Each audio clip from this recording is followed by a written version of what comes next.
ಶ್ರೀ ಜಮದಗ್ನಿಯವರಿಗೆ ನಮಸ್ಕಾರ. ಇವತ್ತಿನ ವಿಚಾರ, ಹಣ ಕೈಯಲ್ಲಿ ನಿಲ್ಲಬೇಕು, ಹಾಗೆ ಹಣ ವಶೀಕರಣ ಆಗಬೇಕು, ಹಾಗೆ ಕೆಲಸ ಮಾಡಲಿಕ್ಕೆ ಶಕ್ತಿ ಬರಬೇಕು, ಹಾಗೆ ಹೆಣ್ಣಿಗೆ ಒಂದು ರಕ್ಷಣೆ ಬೇಕು, ಹಾಗೆ ನಮ್ಮ ಸನಾತನ ಧರ್ಮದವರು ಒಂದು ಶಕ್ತಿಯಾಗಿ ಒಗ್ಗಟ್ಟಿಂದ ಎದ್ದು ನಿಲ್ಲಬೇಕು.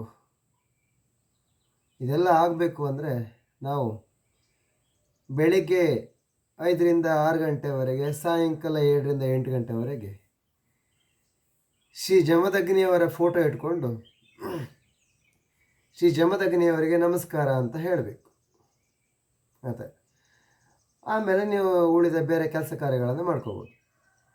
ಇಷ್ಟು ಮಾಡಿಕೊಂಡು ನೀವು ನಿಮ್ಮ ಕೆಲಸ ಕಾರ್ಯಗಳಿಗೆ ಹೋಗಿಬಿಟ್ರೆ ನಿಮಗೆ ಕೈಯಲ್ಲಿ ದುಡ್ಡು ನಿಲ್ತದೆ. ಹಾಗೆ ದುಡ್ಡು ವಶ ಆಗ್ತದೆ. ದುಡ್ಡು ವಶ ಅಂದರೆ ನೀವು ಅಂದ್ಕೊಂಡಿದ್ದೆಲ್ಲ ಸಿಗ್ತಾ ಹೋಗುತ್ತದೆ, ದುಡ್ಡು ನಿಮಗೆ ಬರ್ತಾ ಹೋಗ್ತದೆ, ನಿಮಗೆ ಬಲ ಬರುತ್ತದೆ. ಶ್ರೀ ಜಮದಗ್ನಿಯವ್ರ ಥರನೇ ಬಲ, ಸರಿನಾ? ಅವರ ಶಕ್ತಿ ಹೇಗೆ ಅಂದರೆ, ನಾನು ಸದ್ಯ ಅವರ ಒಂದು ಅನುಗ್ರಹ ಪಡೆದು ಶಿಷ್ಯನಾಗಿದ್ದೇನೆ. ಈಗ ಒಂದು 2-3 ದಿನ ಆಯಿತು ಅಷ್ಟೇ. ನಾನು ಇನ್ನೂ ತಿಳ್ಕೊಳ್ಳೋದು ತುಂಬ ಇದೆ. ಅವರ ಶಕ್ತಿ ಹೇಗೆ ಅಂದರೆ, ನಮ್ಮ ಜಮದಗ್ನಿಯವ್ರದ್ದು ಅವರ ಕೈಯೇ ಕತ್ತಿಯಾಗತ್ತೆ. ಅದಾಯ್ತಾ? ವೈರಿಗಳು ಬಂದಾಗ ಅವರು ಇಷ್ಟು ಮಾಡಿದರೆ ಸಾಕು, ಇಷ್ಟೇ ಜಸ್ಟ್ ಟಚ್ ಮಾಡಿದರೆ ಸಾಕು. ಆ ಸಮಯದಲ್ಲಿ ಅವರು ಎಷ್ಟೋ ವೈರಿಗಳನ್ನು ಸಂಹಾರ ಮಾಡಿದ್ದು ಹಾಗೆ. ಇಷ್ಟೇ ಕೈಯಿಂದ ಹೀಗೆ ಮಾಡಿದರೆ ಸಾಕು. ಇಷ್ಟು ಹೀಗೆ ಅವರು ಹೀಗೆ ಮಾಡಿದರೆ ಸಾಕು. ಹೀಗೆ ಮಾಡ್ತಾಯಿದ್ರು ಅವರು ವೈರಿಗಳಿಗೆ, ಇಷ್ಟು ಹೀಗೆ, ಇದೇ ಥರ. ಅದಾಯ್ತಾ? ಅಂದರೆ ಒಂದು ತಾಸಿಗೆ ಸಾಮಾನ್ಯ 1,000 ವೈರಿಗಳ ರಕ್ಕಸರ ಹೆಣ ಉದುರ್ತಾ ಇತ್ತು. ನಮ್ಮ ಜಮದಗ್ನಿಯವರು ಅಂದರೆ ಏನು, ಇಡೀ ಭೂಮಂಡಲವನ್ನು ಅವರು ಹೊತ್ತಿ ನಿಂತಿದ್ದಾರೆ. ಅಂದರೆ ಭೂಮಿ ಬೇರೆ ಅಲ್ಲ, ನಮ್ಮ ಜಮದಗ್ನಿಗಳು ಬೇರೆ ಅಲ್ಲ ಅಂತ, ನಮ್ಮ ಜಮದಗ್ನಿಗಳು ಬೇರೆ ಅಲ್ಲ ಅಂತ.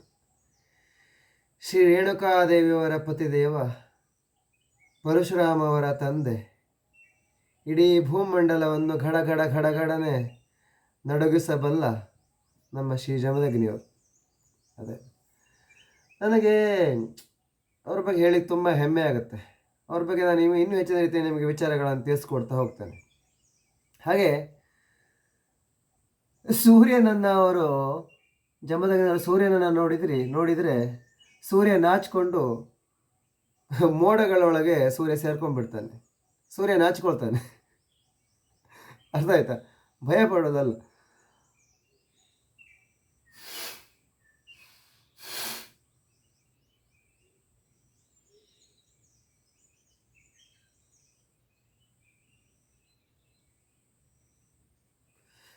ತುಂಬ ಖುಷಿಯಾಗತ್ತೆ ಅವರ ಬಗ್ಗೆ. ಎಷ್ಟು ತಿಳ್ಕೊಂಡ್ರೂ ಕಡಿಮೆ, ಎಷ್ಟು ತಿಳಿಸೋದ್ರೂ ಕಡಿಮೆನೆ. ಹಾಗೆ ಇವತ್ತಿನ ದಿನ ಹೆಣ್ಣಿಗೆ ರಕ್ಷಣೆನೇ ಇಲ್ಲ, ನಿಜ. ಎಷ್ಟು ಬಲಾತ್ಕಾರ ಮಾಡಿ, ಎಷ್ಟು ಪ್ರೀತಿ ಪ್ರೇಮದಲ್ಲಿ ಮೋಸ ಮಾಡಿ ಪಾಪ ಹೆಣ್ಣೋಗಿ ಒಂದು ಪೊಲೀಸ್ ಕಂಪ್ಲೇಂಟ್ ಕೊಟ್ಟರು ಅಂಥವರಿಗೆ ಒಂದು 2-3 ತಿಂಗಳ ಜೈಲಾಗುತ್ತೆ. ಆಮೇಲೆ ಬೇಲ್ ಆಗಿಬಿಡುತ್ತೆ, ಬೇಲ್ ಕೊಡಿಸ್ತಾರೆ. ಇವತ್ತಿನ ದಿನ ಎಲ್ಲ ದುಡ್ಡಿನ ಮುಖೇನ ನಡೆಯುತ್ತಾ ಇದೆ.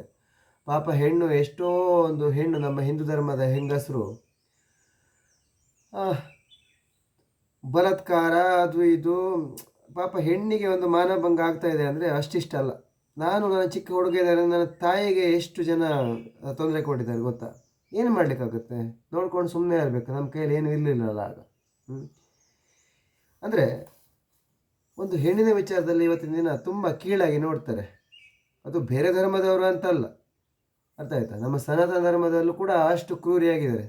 ಕಾರಣ ಏನಂದರೆ ಅದೇ ಮುಸ್ಲಿಂ ವಶೀಕರಣ. ಮುಸ್ಲಿಮರು ಕೊಟ್ಟು ತಿನ್ನೋದು, ಅವ್ರ ಕೈಲಿ ಮಾತಾಡೋದು, ಅವ್ರ ಹತ್ರನೇ ಇರೋದು, ಅವ್ರ ಬುದ್ಧಿನೇ ಬಂದುಬಿಡುತ್ತೆ.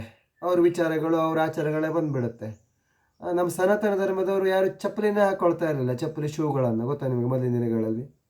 ಇವತ್ತಿನ ದಿನ ಹಾಗಲ್ಲ. ಮುಸ್ಲಿಮರು ಕೊಡುವಂಥ ಚಪ್ಪಲಿ ಬೇಕು, ಶೂ ಬೇಕು, ಅವರು ತಿಂದು ಬಿಟ್ಟಿರುವ ಅನ್ನ ಬೇಕು, ಅವ್ರು ತಿಂದು ಬಿಟ್ಟಿರುವ ಸ್ವೀಟ್ ಬೇಕು, ಅವರು ಮುಟ್ಟಿ ಎಂಜಲ ಮಾಡಿರುವ ತರಕಾರಿಗಳೇ ಬೇಕು ನಿಮಗೆ. ಅವರು ಅಲ್ಲಾಗೆ ನೈವೇದ್ಯ ಮಾಡಿರುವ ತರಕಾರಿಗಳು, ಅವರು ಅಲ್ಲಾಗೆ ನೈವೇದ್ಯ ಮಾಡುವ ಹಣ್ಣುಗಳು, ಅವರು ಅಲ್ಲಾಗೆ ನೈವೇದ್ಯ ಮಾಡಿರೋ ಹೂವುಗಳು, ಇದೆಲ್ಲ ತಂದು ನಿಮಗೆ ಬೇಕು ಮುಡ್ಕೊಳ್ಳಿಕ್ಕೆ. ನಮ್ಮ ಹಿಂದೂ ಹೆಂಗಸರೇ ಅಲ್ವ ಹೂಗಳನ್ನು ಮುಡ್ಕೊಳ್ಳೋದು, ಮುಸ್ಲಿಮರು ಹೂಗಳನ್ನು ಮಾರ್ತಾರೆ. ನಿಮ್ಮ ಗಂಡ ಯಾರು, ಸನಾತನ ಧರ್ಮದವರು ಅಥವಾ ಬೇರೆ ಧರ್ಮದವರು? ವಿಚಾರ ಮಾಡಬೇಕು ಇದಕ್ಕೆ, ಆಯಿತಾ? ಯಾಕಂದರೆ ಮುಸ್ಲಿಮರು ಕೊಡುವ ಹೂಗಳನ್ನು ನೀವು ಮುಡ್ಕೋಬಾರ್ದು, ನಮ್ಮ ದೇವರಿಗೆ ಹಾಕಬಾರ್ದು. ಅವರು ನೋಡಿ ನಮ್ಮ ಭಾರತ ದೇಶದಲ್ಲಿ ಗೋಮಾತೆಗಳನ್ನೇ ಖಾಲಿ ಮಾಡಿದ್ರು. ಇದೆಲ್ಲ ನಮ್ಮ ಧರ್ಮದವರು ಒಗ್ಗಟ್ಟಿಲ್ಲ ಅಂತಲೇ ಅರ್ಥ. ನಮ್ಮ ಧರ್ಮದವರು ಸಪೋರ್ಟ್ ಮಾಡ್ತಾ ಇದ್ದಾರೆ. ಕಾಮಧೇನು ಅರ್ಥ ಗೊತ್ತಾ ನಿಮಗೆ? ನಮ್ಮ ಜಮದಗ್ನಿಯ ಋಷಿಗಳ ಹತ್ರ ಕಾಮಧೇನು ಇತ್ತಲ್ಲ, ರೇಣುಕಾದೇವಿಯ ಪತಿದೇವ. ಆ ಕಾಮಧೇನು ಹಾಲು ನಿಲ್ಲಿಸ್ತಾನೆ ಇರಲಿಲ್ಲ. ಏನು ಹೇಳಿ? ಹಾಲು ನೀರು ಹೇಗೆ ಬರ್ತಾ ಇತ್ತು ಪಾತಾಳದಿಂದ, ಈಗ ನೀರು ಹೇಗೆ ಬರ್ತಾ ಇದೆ ನಮ್ಮ ಸವದತ್ತಿ ಅಲ್ಲಮ್ಮ ದೇವಸ್ಥಾನದಲ್ಲಿ, ಸವದತ್ತಿ ರೇಣುಕಾದೇವಿ ದೇವಸ್ಥಾನ ನೀರು ಹೇಗೆ ಬರ್ತಾ ಇದೆ, ಅದೇ ಥರ ಹಾಲು ಬೇಕಾದವರಿಗೆ ಎಷ್ಟು ಬೇಕೋ ಅಷ್ಟು ಕೊಡ್ತಾ ಇತ್ತು. ಅಂದರೆ 5 ಲೀಟ್ರು 6 ಲೀಟ್ರು ಅಲ್ಲ, ಅಳಿಲಿಕ್ಕೆ ಆಗ್ತಾ ಇಲ್ಲ. ನೀರು ಹೇಗೆ ಪಾತಾಳದಿಂದ ಬರುತ್ತೆ ಹಾಗೆ ಆಕಳ ಒಂದು ಕೆಚ್ಚಲಿಂದ ಹಾಲು ಬರ್ತಾ ಇತ್ತು. ಅಷ್ಟು ಎಷ್ಟೋ ಜನರಿಗೆ ಹಾಲು ಸಿಗ್ತಾ ಇತ್ತು. ಅರ್ಥ ಆಯ್ತು? ಅದನ್ನು ಅಪಹರಣ ಮಾಡಿದವ್ರು ಬೇರೆ ಯಾರು ಅಲ್ಲ, ಮುಸ್ಲಿಮರೇ. ಅರ್ಥ ಮಾಡ್ಕೋಬೇಕು ನೀವು. ಕಾಮಧೇನು ಇರುವ ಜಾಗದಲ್ಲಿ, ನಮ್ಮ ರೇಣುಕಾದೇವಿ ದೇವಸ್ಥಾನದಲ್ಲಿ ಕಾಮಧೇನು ಇರಬೇಕಿತ್ತು. ಕಾಮಧೇನು, ಗೋಮಾತೆಗಳು, ಬಸವ, ಇನ್ನು ಹೆಚ್ಚಿನ ರೀತಿಯ ನಮ್ಮ ಲೋಕಲ್ ತಳಿಯ ಆಕಳುಗಳು ಇರಬೇಕಿತ್ತಲ್ಲಿ. ಅಲ್ಲಿ ಎಮ್ಮೆಗಳು, ಹಂದಿಗಳು, ಅಲ್ಲಿ ಗಲೀಜು. ನಮ್ಮ ರೇಣುಕಾ ದೇವಸ್ಥಾನದ ಮೇಲೆ, ನಮ್ಮ ತಂದೆ ತಾಯಿಯ ದೇವಸ್ಥಾನದ ಮೇಲೆ ಮಸೀದಿ ಇದೆ ಮುಸ್ಲಿಮರದು. ಇಲ್ಲಿ ನಾವೆಲ್ಲ ಏನಾಗ್ತಾ ಇದ್ದೀವಿ, ಏನು ಮಾಡ್ಕೊಳ್ತಾ ಇದ್ದೀವಿ? ಎಲ್ಲ ಒಂದು ನಮ್ಮ ರಕ್ಷಣೆಯನ್ನು ನಾವು ಮಾಡ್ಕೋಬೇಕು. ಮೊದಲು ನಮ್ಮ ದೇಹದ ರಕ್ಷಣೆ, ನಮ್ಮ ಆತ್ಮಬಲವನ್ನು ಗಟ್ಟಿ ಮಾಡ್ಕೋಬೇಕು. ಹಾಗೆ ನಮ್ಮ ಸನಾತನ ಧರ್ಮದವರು ಒಂದಾಗಬೇಕು.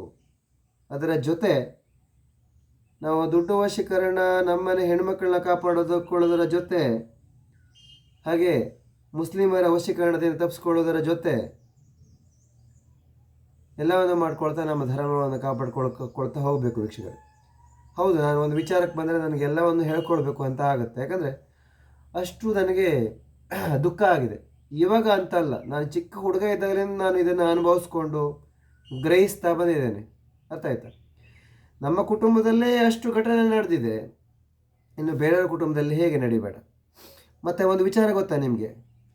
ಮುಸ್ಲಿಮರ ಹತ್ರ ಒಂದು ಚಪ್ಪಲಿ ತಗೊಳಕ್ಕೆ ಹೋದಾಗ, ನಾನು ಮೊನ್ನೆ ಒಂದು 4-5 ತಿಂಗಳ ಹಿಂದೆ ನನ್ನ ತಂಗಿಗೆ ಒಂದು ಶೂ ಇಲ್ಲ ಅಲ್ಲ ಅಂತ ಶೂ ತಗೊಳ್ಳಿಕ್ಕೆ ಹೋಗಿದ್ದೆ.